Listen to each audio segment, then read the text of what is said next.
Well, you just never know with a monsoon. Here are pictures from yesterday. And now we're wondering if the same city is going to get hit again today. Twice in 2 days? Well, we're going to be talking about that this morning. Plus, it was bone dry last night, the East Valley, where I live. But then in a different part of the valley, they got drenched. We have all the latest monsoon information to help you get through the day. Hi, everybody. I am Ron Hoon, and joining me today, Anita Roman. Hi, Anita. Hello. Yeah, this is Fox 10 Talks. We're in the digital space. We're on YouTube. You can check us out all day long. I think this posts by about noon most days on YouTube, and our loyal viewers are going to watch it every day. And then we have folks who actually love watching us live on fox10phoenix.com as well as on the Fox local app. So that's one of our big headlines this morning. And frankly, it will be right through 4th of July and into the month of July. It's shaping up to be quite a busy season. But also, if it has seemed to you like it's already been very busy at Sky Harbor Airport, brace yourself. Because we may be headed to all-time new heights of busyness. At Sky Harbor, we'll tell you what we're learning. The list of the greatest female singers of all time is out. Anita, we were talking about that this morning. That is a tough one to put together. It really is, although it's hard to argue with the people they came up with on this list. But as you guys join us over this next half hour, we'll go through the list and you can let us know if you agree or disagree. Matter of fact, let me just pop up Fox 10 Talks. That's how you can communicate with us. Email us anytime your thoughts on anything you see here on what we call the show after the show, Fox 10 Talks at fox.com. Oh, one other thing. How did this happen? Now, the cat, this is a cat who just seems to be fine, sort of, with hanging out. Oh, my goodness. Up at the talk about being up a tree. Oh, my gosh. He looks like he's missing a leg. I'm sure that fourth one is there somewhere. For sure. But it's actually an amazing story. Oh, my goodness. It's coming in from, you can see right there, from the Grand Canyon National Park. But we have the whole backstory to share with you this morning. Let's talk about Monsoon 2024, because almost every night now, starting close to a week ago, we are seeing activity. Anita, now, this is so interesting to me because, at first I think we were prone to maybe be critical of the guy who's trying to pull out in his. That's right. I think that is right there by the Maverick gas station over along Old Route 66, right there in Flagstaff. But then you think about it, you can tell it's actively raining. That guy or lady might have been in the store for the last hour. Could have been bone dry, hops in the car, has to get out, got to get home. Then you got somebody pulling in who probably has no idea that water is a foot to 2 feet deep. Right. Turn around, don't drown is what they say. Even in a parking lot, you never know what can happen. Yeah, you never do. We were very concerned because it's a Tesla. What happens to the battery? Yeah. How much water can it withstand? Because any vehicle that goes into water is susceptible to flooding. Right. So I would almost love to zoom in on that license plate and find that person and ask them, what was the scenario? But Flagstaff got hit very hard. You mentioned the parking lot, but go and look at the street, the white SUV. Good point. Look how deep the water is there. So, but what do? That water isn't going to recede anytime quickly, and you need to leave. You want to leave before it gets worse. Probably trying to get home. Yeah. Well, what we can do is show everybody what's going on with the radar right now. And so, I wish that on our Fox Vision radar we had more cities that we could put up there. Can you figure that out? Oh, that's probably both above both of our pay grades.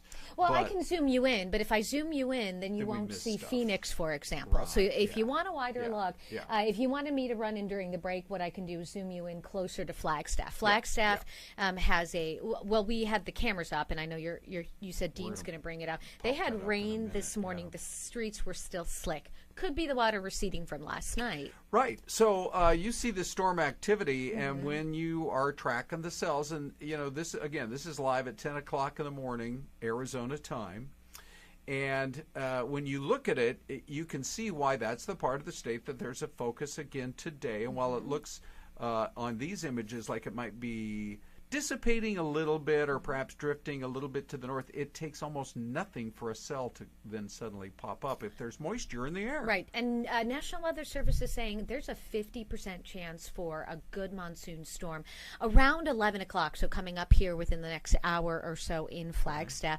And when you have that big of a chance, typically you're going to see rain. We had about a 10 to 20% last night in Northwest Valley here. Got hit fairly hard. Yeah, we're comparing notes with all of our coworkers, just like you guys when you're checking in at work, and Des and I, we live out in the East Valley, and there was really no rain out there. And then Troy comes in, he's like, boy, it was a gully washer. Right.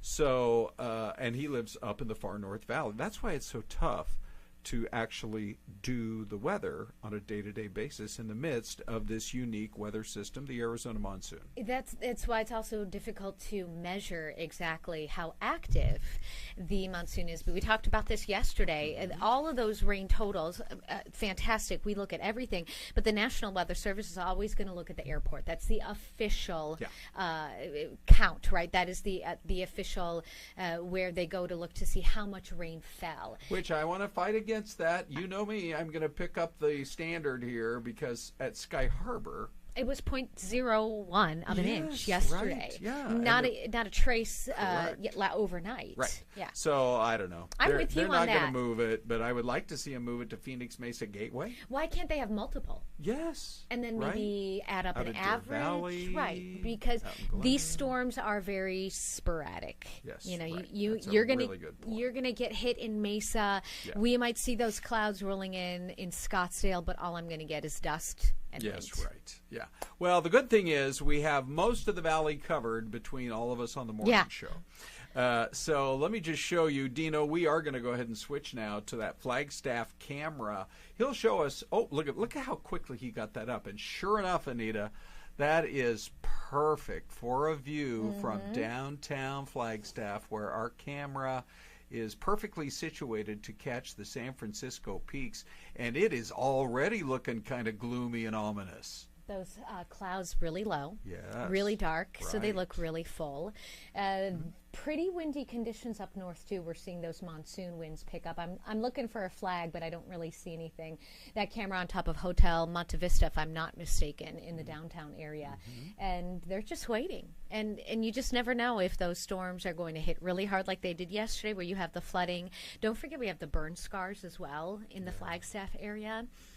And they are going to do some mitigation efforts here over the next few days at the Rio de Flag, so that they have a better chance that whatever rain does come, because we're talking about the Schultz fire and several other fires up in the beautiful mountains above Flagstaff that there's been a lot of burn, that's for sure. So the before looked like this.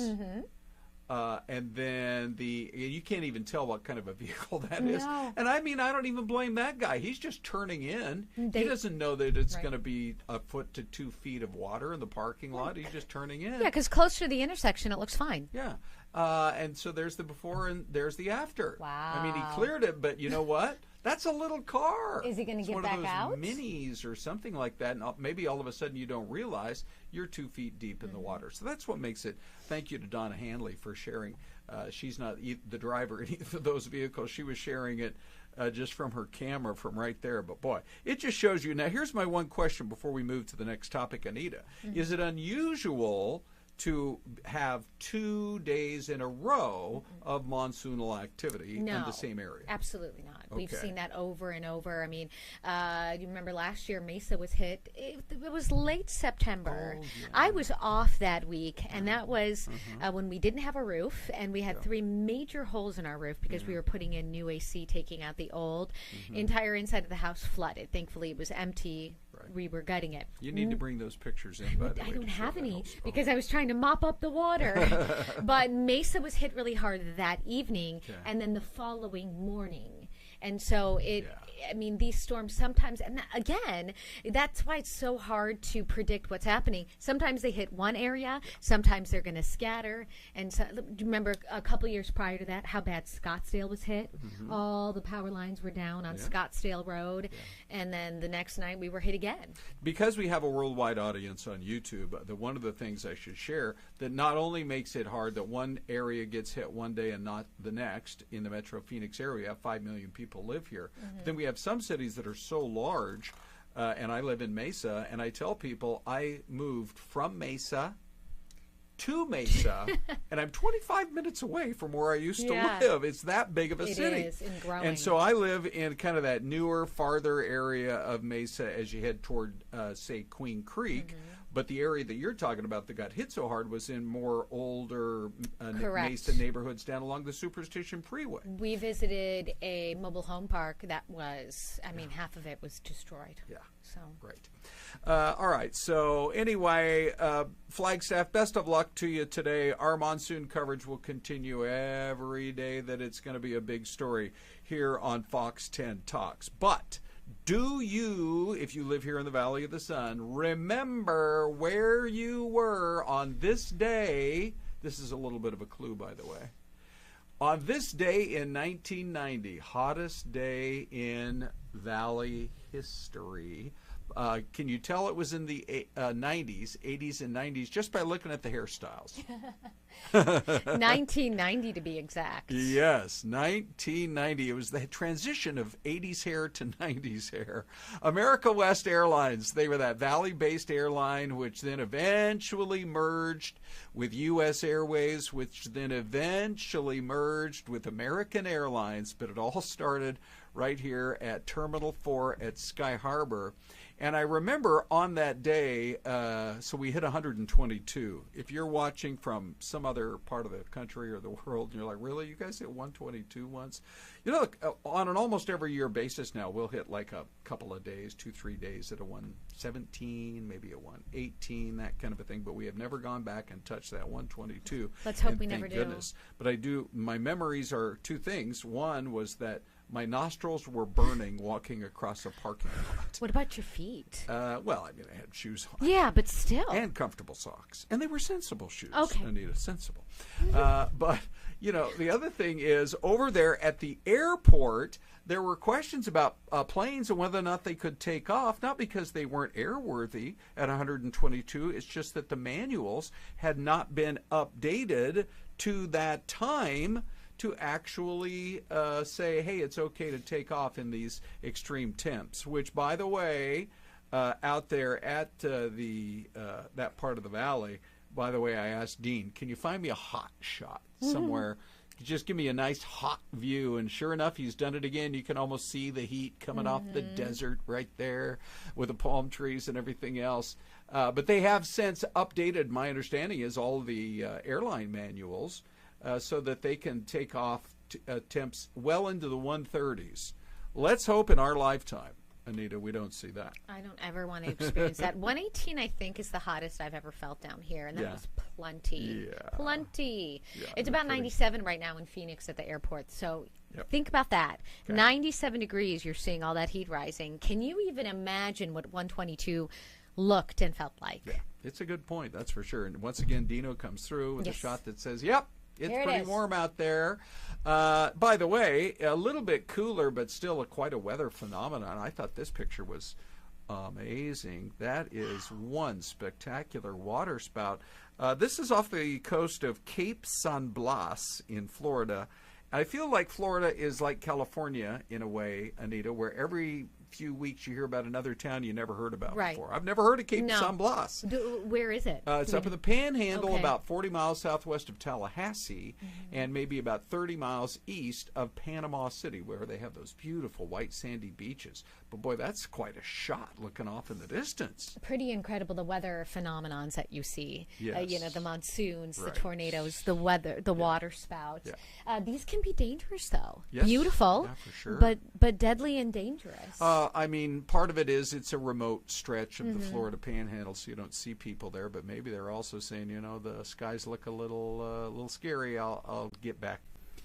Well, so we've been watching this guy on one of those commercial jet ski or jet boats, rocking the water there at Myrtle Beach, South Carolina. That seems like a fun town. I have my grandkids are back in South Carolina. We haven't gone to Myrtle Beach yet. Might have to put it on the list. You need to go check out that fun house. Right? I bet they'd have a hoot in there. Yeah, they would. Okay, one last view here of this guy. Boy, he's giving these customers a ride for their money. He's going to come straight through the bridge right there. I'm trying to figure out how many people he has on board. Yeah. I don't know. They have one of those in Chicago, too. I've been on that one. I think you can get like 30 people on. Oh, that much? Off the Navy Pier. You are our Chicago correspondent. Yes. There's a lot going on in Chicago. Oh, I love They're Chicago. redoing that whole area if you haven't been by the Navy Pier? And the Bean. Okay. You know where the Bean is? Oh, down there at McCormick Park. Yeah. And that is a really neat spot to go to. Got to go check that out. All right, so here is the question. Sky Harbor Airport. If you have flown lately, and I was just flying last weekend, boy, it seemed busy at the airport. I still have a little bit of a bone to pick. I don't know the answer, but it took almost an hour. I think it was 50 minutes from the time we got on the plane to the time we were able to take off. And it's hot. It's hard for those planes to get their air conditioner to work until you get up into the air. It's extremely hot, and I think most people would rather sit in the airport where they can get up, walk around comfortably, maybe use the restroom, get something to eat, because once you're on that plane, you're pretty much stuck. And having to deboard, oh my goodness, that is the worst thing. Yeah, you don't want to do that, that's for sure. But then on the other hand, so I don't know, that was a Delta flight that was leaving at about 1 o'clock. We didn't actually take off. I think it was about 1:45, 1:50. But that was that day that there was a question mark of were they slowing things down at Sky Harbor? Because remember, it was hazy.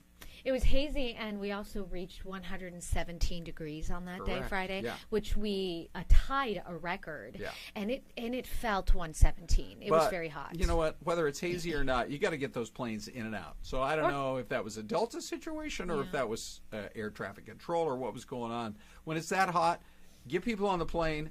Get them out of here as fast as possible. Agreed completely. Anyway, we're talking about Sky Harbor because the TSA, I'm sure, is going to be ready for it. I don't know, Anita, if you've noticed as you fly in and out of other airports. Our TSA, I feel like they run a good, quick, smooth operation. You never see one of these hour-long delays like you occasionally do at other airports.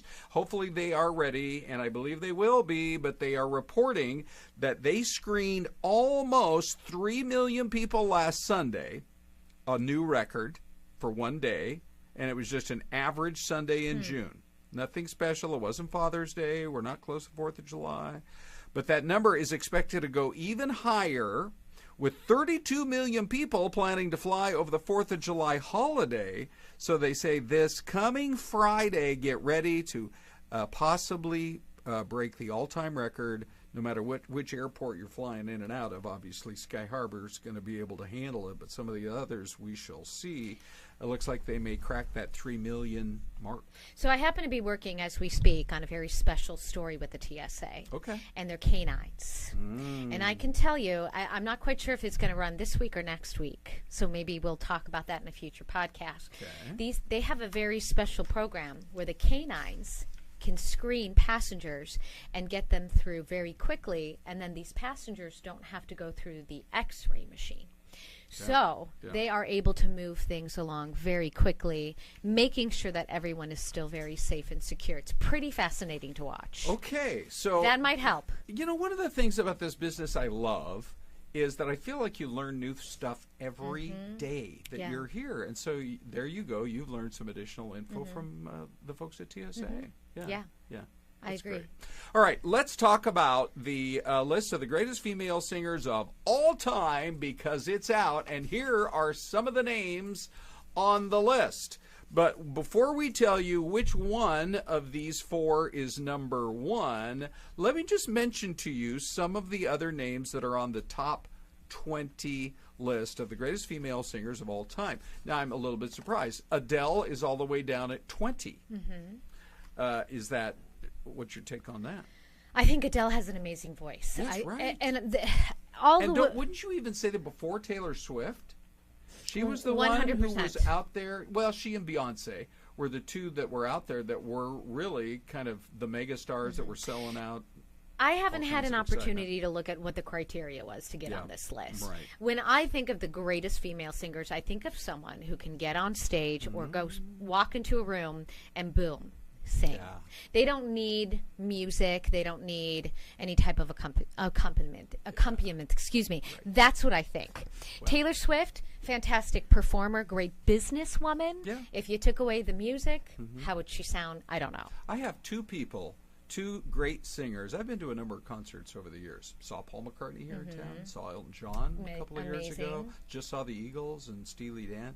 But there are two names on this list that I just so regret I never saw them in their lifetime. And one is on this list for sure. That is Aretha Franklin. All right. Would that have been incredible to see Aretha in concert? And then the other one, not a female name, but one of the all-time great male singers, Frank Sinatra. Oh, yeah. Wouldn't you have loved to see both of them? We got married on Frank Sinatra's birthday. Is that right? As a nod to Frankie? Because we both love Frank Sinatra. Seriously? Yeah, I mean, we didn't pick the date specifically because of that, but when we knew it was his birthday, it sealed the deal. So, especially online, I guess we can't sing. No, I can't sing. No, well, first of all, we can never sing. But secondly, we're not supposed to, play music right, here in I the see. digital space. All those Like, you kinds do of not things. want to hear me sing. Correct. But even though I do in it would be studio great. sometimes. All right, let's go through more of this list here. Some notables. I mentioned Adele is 20. Beyonce is 18. Etta James is 15. Gladys Knight. Oh, don't you love Gladys Knight? Is 12. And then here we go with the top 10. We have Shirley. Shirley Bass is 10. Annie Lennox is 9. And I love that voice. I love Annie. She maybe didn't sell out football stadiums, but what a voice. Different. Yeah. Very different.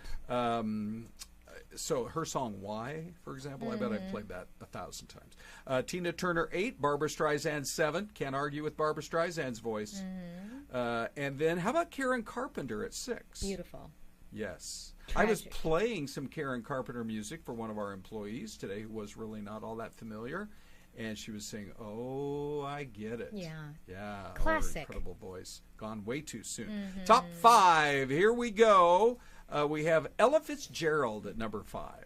Beautiful. Yes, love that. Number 4, I think we can go back to our graphic here. Mariah Carey is number 4.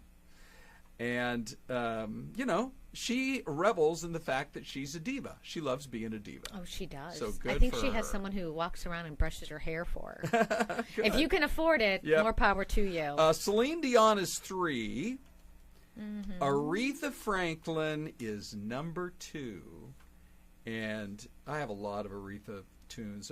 For those of you who are not regular viewers of our morning show, which I talk about a fair amount, but I'll tell you here on Fox 10 Talks, I put a brand new, used to be a DJ in the 70s. Those were the great years. Bee Gees and Elton John. I bet you had fun. Rolling Stones and Led Zeppelin. Those were the years to be a DJ. Real music. Yeah, and I put a new playlist together every single month on my phone, and I need to start sharing them. That would online. be wonderful. Right. But anyway, I have a lot of Aretha. And number 1 on the list is Whitney Houston. Just one of the most iconic names in the history of music. Hard to argue against much of anything on this list. I agree. Do you have any bones that you would pick at all? No. Okay. I don't know. I like the classics. Yes. So I would maybe move some of those up. Okay. Like Etta James and Gladys Knight, Tina Yes, Turner. Right. But I'm also thinking they did their time, and so Mariah Carey's newer, but that doesn't mean she's not any better. I'm making a note right now to try to catch Gladys Knight in concert, while there's a chance to do it. My claim to fame, by the way, not on some, or at least not on the top 20, is Dionne Warwick. Dionne Warwick follows me on Twitter. That's what makes me a big deal. Have you ever direct messaged her? No, I haven't. You should. Because then she would be like, Who's this dude? How did I accidentally follow him? He's gone. How did this happen? Let's talk about the cat up the tree. Okay. Because we all wondered when we put this story on the air today, how could it happen in the first place? The National Park Service up there at the Grand Canyon, the great folks, posted these images of the tree. This was last Friday, and I believe it was around, in the morning, that they said, let's get a picture out there so we can get the word out. I just love the chill nature of this cat. What else is he going to do, panic? Right? I think he knows if he moves. Yeah. One false move.